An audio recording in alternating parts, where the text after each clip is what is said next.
আসসালামু আলাইকুম প্রিয় শিক্ষার্থীরা, সকলে কেমন আছো? আশা করি ভালো। আলহামদুলিল্লাহ, আমিও ভালো আছি। প্রিয় শিক্ষার্থীরা, তোমরা যারা আগামী বছর অর্থাৎ 2025 সালে এসএসসি পরীক্ষা দিবা, তো তোমাদের পরীক্ষার ফরম পূরণের বিজ্ঞপ্তি প্রকাশ করা হয়েছে। তো আমি এই মুহূর্তে তোমাদেরকে 3টি নির্দেশনা দিব। এই 3টি নির্দেশনা তোমাদের জন্য খুবই গুরুত্বপূর্ণ। তোমরা যারা আগামী বছর এসএসসি 2025 সালে পরীক্ষা দিবা, তো আমরা যে এখন যে আপডেটটি দিব তোমাদের জন্য খুবই গুরুত্বপূর্ণ। আশা করি তোমরা ধৈর্য সহকারে সম্পূর্ণ ভিডিওটা দেখতে থাকো, তাহলে কিন্তু তোমাদের অনেক উপকার আসবে। তাহলে চলুন আমরা এখন মূল ভিডিওতে চলে যাই।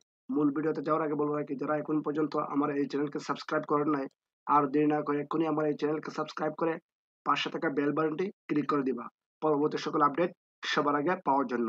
তাহলে চলুন আমরা এখন মূল ভিডিওতে চলে যাই। প্রিয় শিক্ষার্থীরা, দেখো, মাধ্যমিক ও উচ্চ মাধ্যমিক শিক্ষা বোর্ড ঢাকা 2025 সালে এসএসসি পরীক্ষার ফরম পূরণের বিজ্ঞপ্তি। তো এটা গতকাল প্রকাশ করা হয়েছে। তো এখন আমি তোমাদেরকে দেখাবো যে তোমাদের কত টাকা লাগবে ফর্ম ফিল আপ করতে, এবং শিক্ষকরা কত টাকা নেবে, বা তোমরা কত টাকা দেবা, অতিরিক্ত টাকা দিতে হবে কিনা, সকল বিষয়ে আমি এখন তোমাদের সাথে আলোচনা করব। তোমরা ধৈর্য সহকারে ভিডিওটা দেখতে থাকো। দেখো, আমরা প্রথম আলোচনা করব বিজ্ঞান বিভাগ, নিয়মিত এবং চতুর্থ বিষয় সহ। তো বিজ্ঞান বিভাগে বোর্ড ফি হচ্ছে 1725 টাকা, কেন্দ্র ফি হচ্ছে 515 টাকা, টোটাল হচ্ছে 2240 টাকা। এটা হচ্ছে বিজ্ঞান বিভাগ। তো তারপরে দেখো ব্যবসায় শিক্ষা বিভাগ। তো বোর্ড ফি হচ্ছে 1635 টাকা, কেন্দ্র ফি হচ্ছে 485 টাকা, ব্যবহারিক সহ টোটাল হচ্ছে 2100, অর্থাৎ 2120 টাকা। এখন দেখবো আমরা মানবিক বিভাগ। তো এখানে বোর্ড ফি হচ্ছে 1635 টাকা, কেন্দ্র ফি হচ্ছে 485 টাকা, এটা ব্যবহারিক ফি সহ টোটাল হচ্ছে 2120 টাকা। তো আমরা যেটা দেখি সেটা হচ্ছে প্রত্যেকটা স্কুলে আমার মনে হয় এমন হয় যে তারা 3000-4000 টাকা ফর্ম ফিল আপের সময় নেয়। তো দেখো, বিশেষ করে যারা বিজ্ঞান বিভাগে আছো, তোমরা বোর্ড ফি কেন্দ্র ফি সহ 2240 টাকা দিবা, এর উপরে 1 টাকাও দিবা না। আর যারা ব্যবসায় শিক্ষা বিভাগে আছো, তোমরা 2120 টাকা, এবং মানবিক বিভাগে যারা আছো 2120 টাকা। তো এখানে আরো কিছু টাকা অ্যাড হতে পারে, যেটা হচ্ছে তোমরা কোচিং যদি করো 2 মাস বা 3 মাস পরীক্ষার আগে, তো সেটা তারা অ্যাড করতে পারে। তো তুমি যদি কোচিং না করো তাহলে তোমার এখানে টাকা দেওয়ার কোনো প্রয়োজন নাই। আর যদি কোচিং করো তাহলে তো এটা দিতে হবে। আর এটা তোমার ব্যক্তিগত ব্যাপার। যদি কোচিং না করো তাহলে কিন্তু তুমি টাকা দিবা না। তো এটা কিন্তু প্রত্যেকটা স্কুলে এমন হয় যে তারা এই ফর্ম ফিল আপের সময় 1000, 1500, 2000 টাকা বেশি নেই, যেটা আমাদের সময় নিয়েছে। হয়তোবা আমরা তখন অনলাইনে বা তেমন ভালোভাবে জানতে পারি নাই কত টাকা বোর্ড ফি। তো এখন তো তোমরা ইউটিউব, ফেসবুক এবং ওয়েবসাইটের মাধ্যমে জানতে পেরেছো যে কত টাকা।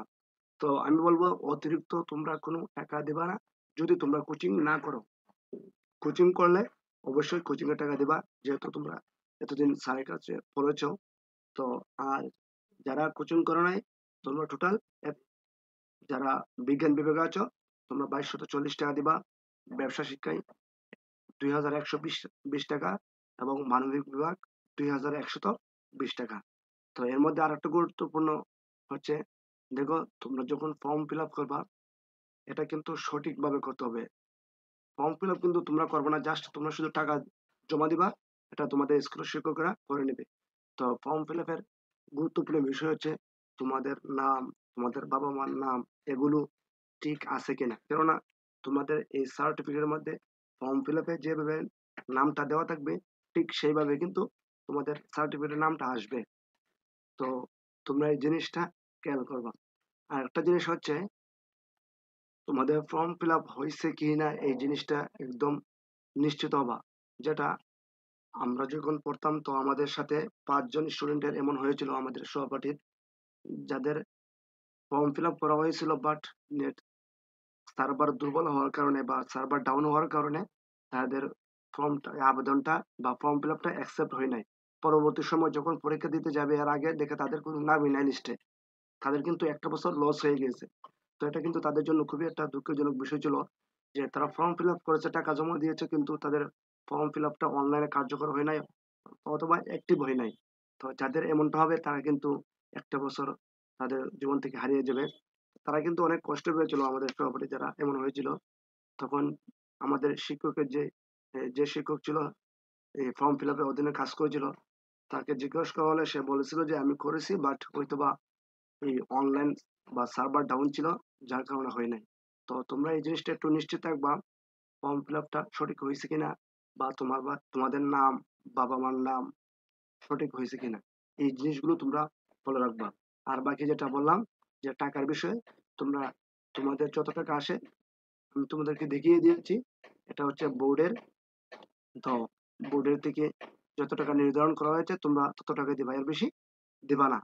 আর যে বিষয়টা বললাম যে রোল নাম্বার বা বাপ মার নাম, নিজের নাম ঠিক আছে কিনা, এমনকি তোমার ফর্ম ফিল আপটা সঠিক হয়েছে কিনা, তো এই সকল বিষয়ে তোমরা একটু খেয়াল রাখবা। আশা করি তোমরা ভিডিওটা ভালো লেগেছে। ভিডিওটা ভালো লাগলে অবশ্যই চ্যানেলটা সাবস্ক্রাইব করে পাশে থাকা বেল বাটনটি ক্লিক করে দিবা। ধন্যবাদ সবাইকে।